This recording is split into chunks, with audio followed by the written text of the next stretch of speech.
היי כולם, בסרטון הקרוב אני רוצה להתייחס לכל מיני טענות שעולות בזמן האחרון נגד ישראל בהקשר של המלחמה בעזה, גם בהקשר הנוכחי וגם בהקשר הכללי של הקיום של מדינת ישראל. אז בואו נתחיל מההתחלה. ישראל היא מדינה קולוניאליסטית שפלשה למקום וגזלה את המקום מהפלסטינאים. בואו נתחיל מההגדרה של מה זה קולוניאליזם. קולוניאליזם זה מצב של מדינה שאין לה שום קשר לאזור מסוים, למדינה אחרת, פולשת אליו, מנצלת את המשאבים הטבעיים של המדינה הזאת, כמו נפט, זהב, נחושת, יהלומים, וכמובן מנצלת את האוכלוסייה המקומית. האם זה המצב בישראל? ממש ממש לא. בואו נסתכל על התרשים המצורף כאן של ההיסטוריה של האזור הזה שנקרא ארץ ישראל. כפי שניתן לראות, המון עמים, אימפריות, ממלכות שלטו באזור הזה. באף אחת מהתקופות האלה מעולם לא הייתה ישות או מדינה או אזור שקראו לו מדינת פלסטין. פשוט לא היה, לא קיים. מה כן היה? היה כיבוש ערבי של האזור הזה במאה השביעית לספירה מהביזנטים. זאת אומרת, הערבים כבשו את המקום מהביזנטים שכבשו את זה ממישהו אחר. במהלך כל ההיסטוריה של המקום הזה היו פה הרבה עמים והרבה ממלכות.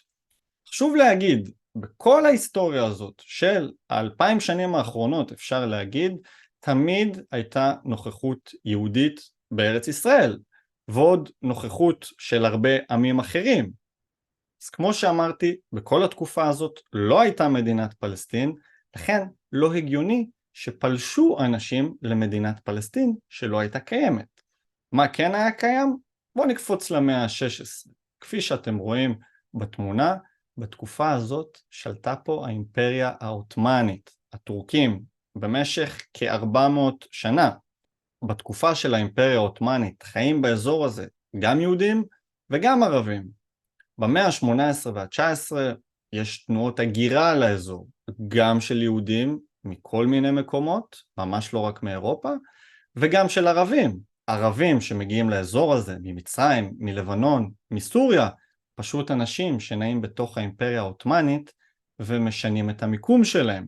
אחרי העות'מאנים, כמו שאתם יודעים, נמצאים פה הבריטים, שמקבלים את הארץ לתקופה מסוימת שנקראת מנדט.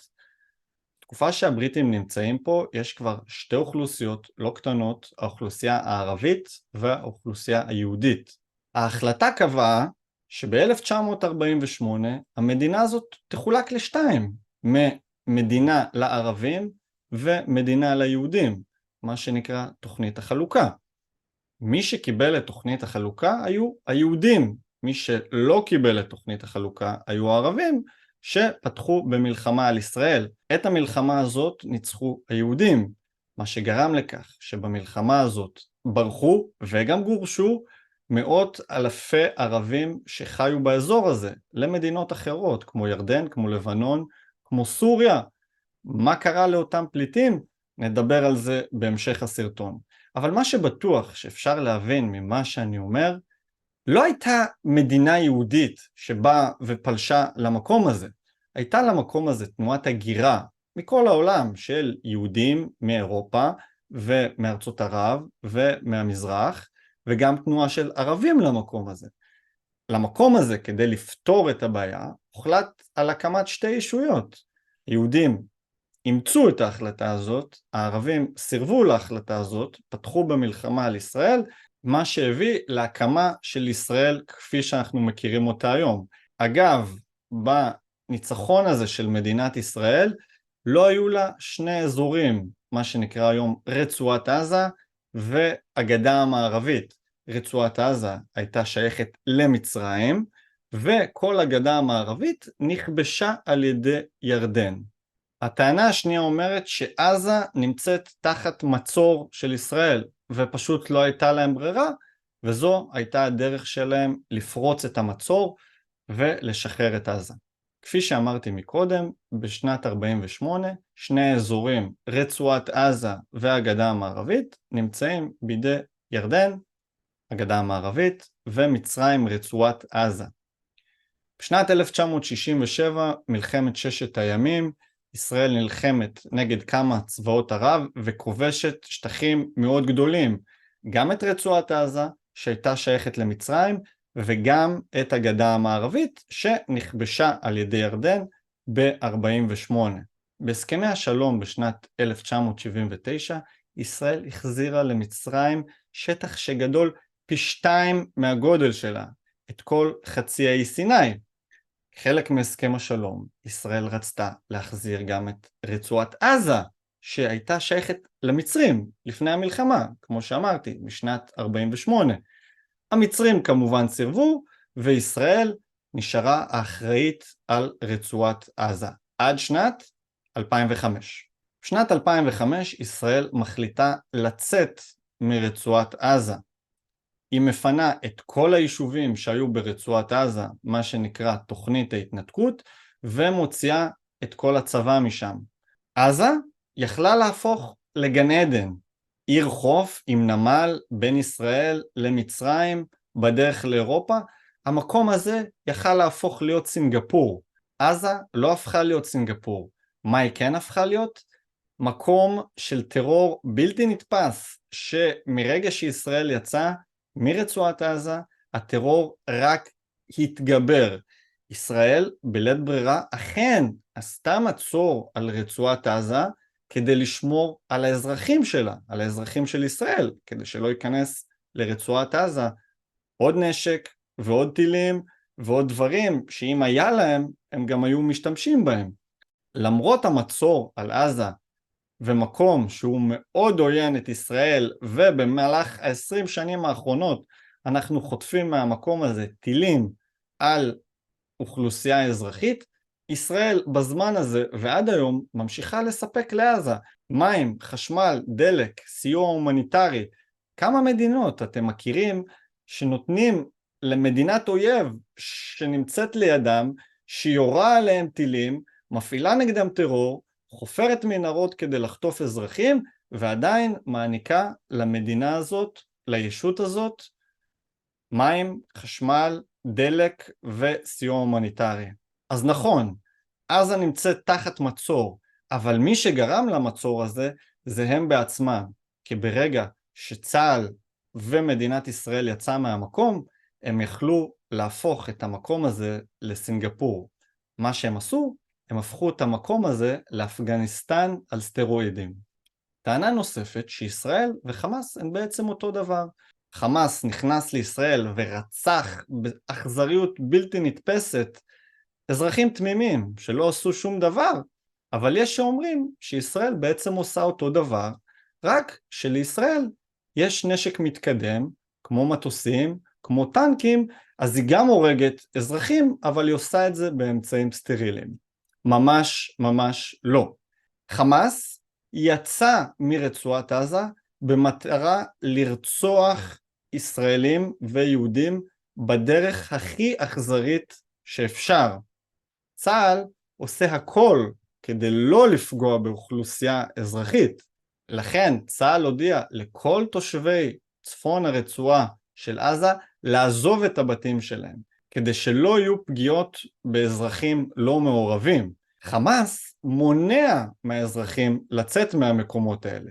חמאס מנצל את העובדה שהוא נמצא בתוך אוכלוסייה אזרחית, ולכן הוא פועל מתוכה, כי הוא יודע שישראל לא רוצה לפגוע בבלתי מעורבים. במצב הזה, שישראל צריכה להגיב למצב שנורים על האזרחים שלה טילים, מי שאשם בפגיעה של האזרחים הבלתי מעורבים זה חמאס ולא ישראל. חוץ מזה, הגיע הזמן להזכיר לעולם שלעזה יש גבול נוסף, לא רק ישראל. עזה בדרום גובלת עם מצרים, במה שנקרא מעבר רפיח. כולם מדברים על המצור של ישראל על רצועת עזה. אף אחד לא מדבר על המצור של מצרים על רצועת עזה. מצרים יכלה לפתור את העניין הזה בשנייה, לפתוח את מעבר רפיח, לאפשר מעבר של האזרחים העזתים למצרים, ולאפשר לישראל להילחם רק במחבלים. אבל מצרים לא עושה את זה, כי לא אכפת לה מהפלסטינאים, ממש כמו כל העולם הערבי. זוכרים את הפליטים שדיברנו עליהם, שברחו וגורשו מישראל במלחמת 48? מדינות ערב מעולם לא קלטו אותם, לא נתנו להם שוויון זכויות באף אחת מהמדינות שהם נמצאים. אם היה אכפת להם מאותם מאות אלפים, הם היו קולטים אותם והופכים אותם לאזרחים שווי זכויות. אם היה אכפת למצרים מהפלסטינאים, הם היו פותחים את מעבר רפיח, אבל הם לא עושים את זה, וכמה נוח להאשים את ישראל. טענה נוספת אומרת שהתגובה של ישראל היא לא פרופורציונלית. אם בן אדם הלך ואנס מישהי, מה תהיה תגובה פרופורציונלית? ללכת ולאנוס את אשתו? או ללכת ולאנוס אותו? אם בן אדם רצח מישהו, מה תהיה תגובה פרופורציונלית? לרצוח אותו? לרצוח את הבן שלו? התגובה למעשה פשע, מעשה פשע שעשו חמאס כנגד אוכלוסייה אזרחית, היא להבטיח שהם לא יעשו את המעשים האלה שוב. ולכן ישראל משתמשת בכוח שלה כדי להבטיח שלעולם מחבלי חמאס לא ייכנסו לישראל, ירצחו ילדים, תינוקות, יאנסו נשים ויחטפו אנשים לתוך רצועת עזה. ישראל לא משתמשת בכל הכוח שלה, כי היא יכולה למחוק את כל רצועת עזה בשתי שניות. היא לא עושה את זה כדי לא לפגוע באזרחים לא מעורבים. טענה נוספת אומרת שישראל פוגעת באזרחים שלא עשו כלום. יש את חמאס ויש את האזרחים. אז קודם כל, בבחירות האחרונות שהתקיימו בעזה בשנת 2006, חמאס נבחר באופן דמוקרטי על ידי רוב העם. זאת אומרת שרוב העם הוא תומך חמאס. לתמוך בחמאס זה אומר להשמיד את ישראל. חוץ מזה, במתקפת הטרור האחרונה לא השתתפו רק מחבלי חמאס, השתתפו גם המון אזרחים שנכנסו לקיבוצים, ליישובים, רצחו, אנסו, בזזו. האם זה אומר שצה"ל צריך להתייחס לכל אזרח כמו מחבל? ממש לא. לכן צה"ל מבקש מהאזרחים לעזוב כדי שהוא יוכל להילחם בחמאס. אבל צריך לזכור שחמאס לא הגיע משום מקום. חמאס עומד מאחורי תמיכה מאוד גדולה של רוב תושבי עזה שבחרו בו באופן דמוקרטי בשנת 2006. בסיום אני רוצה להגיד משהו למי שמגדיר את עצמו כליברל. חוץ מזה שאני ישראלי שמזועזע ממה שקרה כאן, אני מזועזע מכל מה שקורה עם טרור אסלאמי בעולם, אם זה בארצות הברית, אם זה בצרפת, ואם זה בבלגיה, כי הכל חלק מאותו דבר של טרור אסלאמי רצחני, שלא מבדיל בין נשים, ילדים, זקנים ומבוגרים. המטרה היא לזרוע כמה שיותר הרס ולהרוג כמה שיותר אזרחים. כל הערכים הליברליים שאתם בעדם, כמו למשל חופש דת, חופש מדת, שוויון זכויות ללהט"ב, שוויון זכויות לנשים, כל הערכים האלה, הטרור האסלאמי בז להם. הוא בדיוק רוצה לעשות עולם הפוך. בעולם של הפוליטיקלי קורקט, אסור להגיד את הדברים האלה, טרור אסלאמי. אבל אתם יודעים מה? מי שהכי נפגע מהטרור האסלאמי הם מוסלמים בעצמם.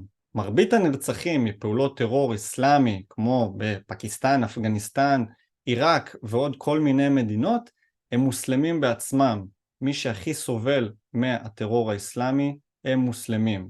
אין ואקום בעולם. אם הליברלים לא יקומו וידברו נגד הטרור האסלאמי ויעמדו בצד הנכון של ההיסטוריה, מה שקורה, עולים כוחות של ימין קיצוני, כמו למשל בצרפת וכמו למשל בשוודיה.